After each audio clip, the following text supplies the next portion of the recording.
La reine Camilla souffrirait donc d'épuisement mental sévère et de dépression majeure. Or, l'explication de son état de santé soudain s'effondre dès qu'on examine la chronologie des événements, car, selon des sources proches du palais, cette crise de santé n'est pas le fruit de mois de pression publique ou de surveillance médiatique. Elle a débuté au moment où le roi Charles III a clairement indiqué son intention de confier à la princesse Anne la gestion des finances privées de la famille royale. Ce n'est pas un hasard, ce n'est pas une question de mauvais timing. C'est le genre de détail qui vous fait dire « Attendez quoi ?» Et honnêtement, le plus étrange, c'est que personne au palais ne veuille répondre à cette question pourtant évidente. Alors, avant d'entrer dans les détails, si vous êtes nouveau ici, sachez que nous décryptons les drames royaux en direct. Alors, abonnez-vous vite à Crown Watch. C'est la compte plus que vous ne le pensez. Et voici où cela devient intéressant. Le roi Charles III aurait apparemment prévu une refonte majeure de la gestion financière de la famille royale. Il ne s'agit pas de menu monnaie, mais de la bourse privée, l'organisme officiel qui gère les finances privées du monarque, ses dépenses courantes et le budget de fonctionnement de l'ensemble de la famille royale. C'est le pilier financier du palais, celui qui contrôle la circulation de l'argent au sein de l'institution. Et selon certaines sources, le roi Charles souhaitait que sa sœur cadette, la princesse Anne, en assure la supervision. Or, connaissant un tant soit peu la princesse Anne, cela paraît tout à fait logique. Elle est réputée pour sa discipline et son éthique de travail irréprochable. Elle ne tolère ni le superflu ni le gaspillage. C'est le genre de personne qui peut enchaîner jusqu'à 4 engagements par jour et avoir encore l'air contrarié qu'il n'y en ait pas 5. Alors, lorsque le roi Charles a constaté le gaspillage et les dépenses superflues au sein de la famille royale, confier le redressement à Anne était sans doute la décision la plus logique. Le problème, c'est que cette décision menaçait directement Camilla. Et c'est là que l'histoire prend un tournant, car, selon plusieurs sources, Camilla ne se contentait pas de désapprouver cette mesure. Elle l'apercevait comme une menace existentielle pour sa position. Si Anne contrôlait les finances, l'influence de Camilla sur les ressources internes s'évaporerait tout simplement. Et au-delà de l'argent, il y avait autre chose, la jalousie. Le roi Charles fait entièrement confiance à Anne. Ce n'est pas qu'une question de lien fraternel. C'est le fruit d'une vie entière où Anne a prouvé sa fiabilité. Camilla, quant à elle, a passé des années à consolider son rôle. Alors, lorsqu'elle a vu cette confiance accordée à Anne, quelque chose a basculé en elle. Je voudrais faire une pause ici, car c'est là que la chronologie devient vraiment étrange. Si Camilla souffrait réellement d'épuisement mental dû à la pression publique, on s'attendrait à ce que sa santé se détériore progressivement sur des mois, voire des années. On s'attendrait à ce que des signes visibles apparaissent lors des interventions publiques. On s'attendrait à ce que le personnel remarque de petits changements au fil du temps. Mais d'après les rapports, rien de tout cela ne s'est produit. Au lieu de cela, sa soudaine détérioration a coïncidé presque parfaitement avec le moment où elle a appris le plan du roi. Ce n'est pas ainsi que fonctionnent généralement les crises de santé mentale. C'est le fonctionnement d'une stratégie. Et cette stratégie, selon des sources proches du palais, était étonnamment calculée. Camilla aurait engagé un médecin privé à Chelsea pour constituer un faux dossier médical, et pas seulement un vague mot indiquant qu'elle ne se sentait pas bien. On parle d'un rapport médical officiel diagnostiquant un épuisement mental sévère et une dépression majeure. Le genre de document qui ferait réfléchir n'importe quel mari. Un document qui ferait même reconsidérer ses décisions à un roi. Je tiens à préciser les accusations portées contre Camilla. Il est allégué qu'elle a contacté directement ce médecin, qu'elle lui a demandé de rédiger un dossier attestant que son état était dû à une pression publique incessante et qu'elle lui a proposé une compensation financière en échange de la falsification du diagnostic. Si cela s'avère vrai, il ne s'agit pas simplement d'une exagération. Il s'agit d'une tentative concertée pour manipuler la compassion du roi. Et c'est là que la situation devient encore plus troublante. Une fois le faux rapport médical en main, Camilla aurait commencé à se présenter devant le roi Charles, l'air visiblement épuisé, le visage tiré, les yeux fatigués. Durant toute cette mise en scène, elle fondait en larmes. Elle le suppliait de reconsidérer sa décision, et elle présentait ses arguments de manière à paraître altruiste.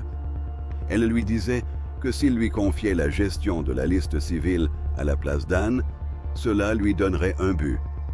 Cela l'aiderait à se rétablir. Ce serait la motivation dont elle avait besoin pour guérir. C'est une manipulation très spécifique. Elle transforme une position de faiblesse en une revendication de pouvoir. Elle ne lui demandait pas simplement de ralentir la transition. Elle lui demandait de l'annuler et de lui confier précisément l'autorité qu'il prévoyait de donner à Anne. Et elle utilisait sa santé comme justification. Ce n'est pas rien. Ce genre de manœuvre ne fonctionne que si la personne visée est suffisamment impliquée émotionnellement pour passer outre la logique. Et pendant un temps, il a semblé que cela pourrait effectivement marcher. Le roi Charles aurait commencé à hésiter. Il vit sa femme, épuisée. Il tenait un rapport médical entre ses mains. Il était tiraillé entre son projet de rationaliser le palais et son instinct de protéger son épouse. Une situation délicate pour n'importe qui. Et Camilla savait parfaitement comment en tirer profit. Mais elle a ensuite fait un autre geste, et c'est là que l'histoire devient encore plus révélatrice. Selon les informations disponibles, elle ne s'est pas contentée de demander le contrôle des affaires privées. Elle a également exigé un engagement écrit du roi Charles, transférant à elle et à ses enfants, issus d'un précédent mariage, l'intégralité des collections de bijoux symboliques de la défunte reine Élisabeth II. Et ce n'est pas une mince affaire. Ce sont des pièces inestimables, intimement liées à l'histoire de la monarchie. Et le fait qu'elle ait abordé ce sujet en pleine conversation sur sa santé mentale en dit long sur ses véritables priorités. Si son but était réellement de guérir, pourquoi aurait-elle besoin de bijoux? Pourquoi aurait-elle besoin d'une promesse écrite concernant son héritage? Pourquoi aurait-elle besoin d'une sécurité financière pour ses enfants issus d'un précédent mariage? Ce ne sont pas des choses qui aident à se remettre d'une dépression. Ce sont des choses qui permettent de consolider son pouvoir. Et c'est précisément ce que la princesse Anne a commencé à remarquer. Or, la princesse Anne est très attentive aux détails. Elle est perspicace et observatrice. Et selon le rapport, elle a commencé à se douter de quelque chose. Lorsqu'elle a remarqué que Camilla passait des appels téléphoniques secrets chaque fois que le roi quittait la pièce, le schéma s'est avéré constant. Le roi Charles sortait de son bureau. Camilla sortait immédiatement son téléphone et commençait à parler à voix basse. Et son comportement lors de ces appels ne correspondait pas à l'image de quelqu'un souffrant d'épuisement mental sévère. Elle était trop concentrée, trop calculatrice, trop méthodique. Alors Anne a agi de façon très directe. Elle a placé une servante de confiance parmi le personnel de nettoyage du palais, affecté aux appartements de Camilla. Cette servante a fini par photographier le contenu du téléphone de Camilla. Gia Mossati, l'historique des appels, les échanges de messages, tout. En examinant les preuves, Anne a découvert exactement ce qu'elle soupçonnait. Le médecin privé de Chelsea, le même nom sur le diagnostic médical, le même numéro apparaissant sans cesse dans l'historique des appels de Camilla. À ce stade, Anne n'a pas attendu d'autorisation. Elle n'a pas suivi la voie hiérarchique. Elle s'est rendue directement au cabinet du médecin et l'a confronté. C'est là que l'histoire bascule du soupçon à la confirmation. Car, selon les rapports, le médecin a d'abord tenté de justifier son travail. Il a affirmé que le diagnostic était fondé sur des procédures médicales appropriées. Mais, lorsqu'Anne lui a montré les relevés d'appels et les échanges de messages, il s'est effondré. Il a admis que Camilla l'avait contacté pour lui proposer une compensation financière, que le diagnostic était entièrement inventé, qu'aucun indicateur de santé réel ne venait étayer les allégations d'épuisement mental ou de dépression. Ses aveux ont tout changé. Anne avait désormais un témoin vivant et un dossier complet de preuves. Elle avait des captures d'écran, des témoignages, l'aveu du médecin, et elle a tout remis directement au roi Charles. Imaginez-vous à la place du roi Charles à ce moment-là. Vous avez passé des semaines à vous inquiéter pour la santé de votre femme. Vous avez reconsidéré une décision financière importante pour la soutenir. Et puis, votre sœur entre dans votre bureau et vous présente un dossier prouvant que tout était une mise en scène. Ce n'est pas seulement décevant, c'est profondément humiliant. Selon les rapports, tout était exposé. Les indicateurs médicaux falsifiés, les négociations secrètes, l'arrangement financier, le fait que l'air épuisé de Camilla faisait partie d'une mise en scène coordonnée pour manipuler sa compassion. Et elle a ensuite fait le lien avec un objectif plus vaste. Camilla ne voulait pas guérir. Elle voulait le pouvoir. Elle voulait la liste civile. Elle voulait les bijoux. Elle voulait consolider sa position et l'héritage de ses enfants. La crise sanitaire n'était qu'un prétexte. Le roi Charles serait resté silencieux.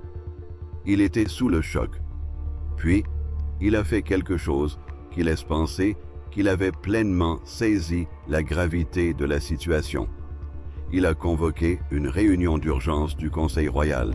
Il ne s'agissait pas d'une conversation privée, ni d'un règlement à l'amiable, mais d'une réunion plénière en présence des membres clés du Conseil. Anne y fit venir le médecin comme témoin. Ce dernier, debout au milieu de la salle, avoua tout. Il démonta chaque élément fabriqué de toutes pièces. Il expliqua comment Camilla avait orchestré le processus. Il confirma l'arrangement financier. Et, ce témoignage effectif, toute la mise en scène s'effondra. Il n'y avait plus de place pour le déni. Impossible de tergiverser. Les preuves étaient là, sous nos yeux. Le roi Charles rendit alors son verdict. Il annonça que toutes les dérogations antérieures concernant l'autorité de Camilla étaient annulées. Elle fut déchue de tout contrôle sur les ressources, les budgets et les affaires internes. Elle perdit tous ses privilèges liés à l'accès aux finances royales et à l'héritage. Et puis, il alla plus loin. Il ordonna son expulsion immédiate du palais de Buckingham le soir même. Une escalade stupéfiante. Il ne s'agissait pas d'une séparation temporaire. Il ne s'agissait pas d'une période d'apaisement. Il s'agissait d'une expulsion officielle du palais. Les gardes reçurent l'ordre de l'appliquer sans délai. Dès après les témoignages, Camilla a été contrainte de faire ses bagages en silence sous une pluie battante. Elle n'avait aucun argument, aucune défense, aucun moyen de sauver la situation. L'image décrite dans les rapports est presque cinématographique. Camilla sort dans la cour alors que la pluie s'intensifie, ses larmes se mêlant à l'eau, sa voix se brisant. Elle a crié à Charles, lui demandant comment il pouvait la traiter ainsi après une vie entière passée ensemble. Mais voilà, elle ne cherchait pas à comprendre sa cruauté. Elle cherchait à comprendre pourquoi son plan avait échoué, pourquoi elle avait tout perdu en une seule nuit. Et c'est une question bien différente car quand on compare les paroles et les actes, la contradiction est flagrante. Camilla prétendait souffrir d'épuisement mental dû à la pression sociale, mais les preuves ont démontré qu'elle avait activement comploté avec un médecin pour falsifier ce diagnostic. Elle prétendait vouloir guérir, mais ses exigences portaient sur l'argent, les bijoux et l'héritage. Elle prétendait être trop faible pour supporter la pression, mais elle était assez forte pour orchestrer une campagne de manipulation complexe. Ce n'est pas une crise de santé. C'est une tentative de prise de pouvoir. Et le fait qu'elle l'ait présentée comme une crise sanitaire ne fait qu'empirer les choses, car cela instrumentalise la compassion que le roi Charles essayait de lui témoigner. C'est une façon de manipuler l'empathie. Et voici ce qui me frappe le plus. La princesse Anne n'était pas obligée d'agir ainsi. Elle aurait pu se taire, elle aurait pu laisser la situation évoluer, mais elle ne l'a pas fait. Elle a décelé un problème et elle a réagi. Et si elle a pu agir, c'est parce qu'elle a prêté attention aux détails, les appels téléphoniques secrets, le timing, l'incohérence entre l'attitude publique de Camilla et son comportement privé.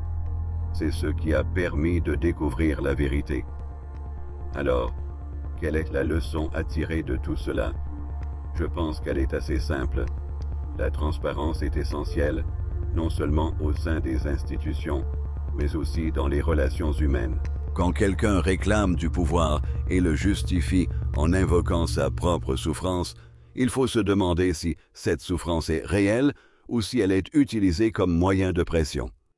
Lorsqu'une personne refuse de répondre à des questions directes, lorsqu'elle esquive les questions, lorsqu'elle pleure à des moments opportuns, ce n'est pas une preuve de vulnérabilité.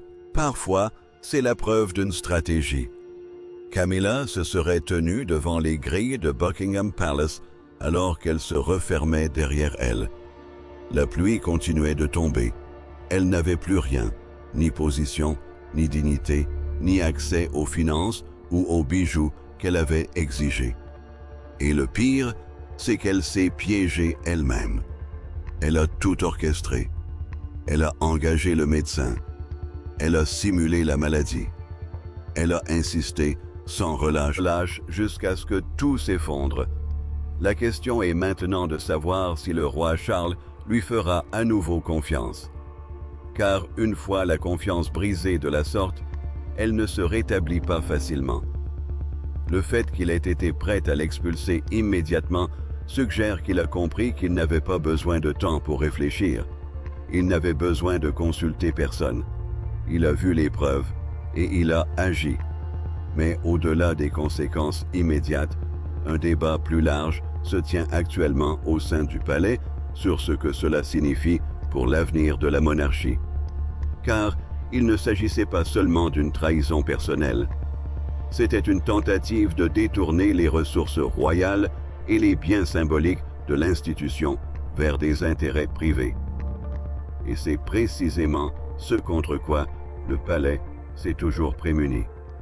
La frontière entre la couronne et l'individu a été soigneusement préservée pendant des siècles.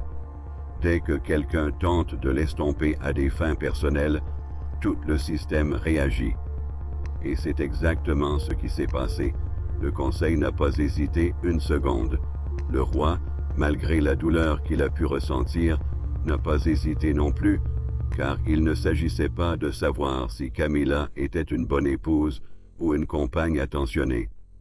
Il s'agissait de savoir si la monarchie pouvait se permettre d'être manipulée de l'intérieur. Et la réponse fut non.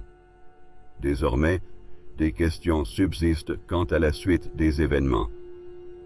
Camilla se retirera-t-elle discrètement dans une résidence privée ou tentera-t-elle de se défendre grâce à ses relations? Ces enfants issus de son précédent mariage tenteront-ils de contester la révocation des promesses successorales? Le palais publiera-t-il une déclaration officielle concernant la séparation ou se contentera-t-il de laisser le silence parler de lui-même? Ces questions sont importantes, mais elles sont secondaires par rapport au fait principal. Le plan a échoué. La manipulation a été dévoilée. Et celle qui l'a révélée était la seule personne que Camilla n'aurait jamais imaginé observer. La princesse Anne, la sœur discrète, celle qui ne court pas après les gros titres, celle qui se contente d'accomplir sa mission et qui remarque les incohérences. Voilà la véritable histoire. Non pas la chute d'une reine consort, mais la compétence discrète d'une princesse qui a compris que la loyauté envers la couronne implique de la protéger de tous, même de ceux qui se trouvent à l'intérieur du palais. Alors oui, l'histoire est dramatique, mais la leçon est simple. Si vous devez simuler une crise pour obtenir ce que vous voulez, c'est que vous ne devriez probablement pas le vouloir. Et si vous comptez manipuler quelqu'un, évitez peut-être de le faire devant la princesse Anne, car elle le remarquera, mènera l'enquête et aura des preuves. Merci d'avoir regardé. À bientôt.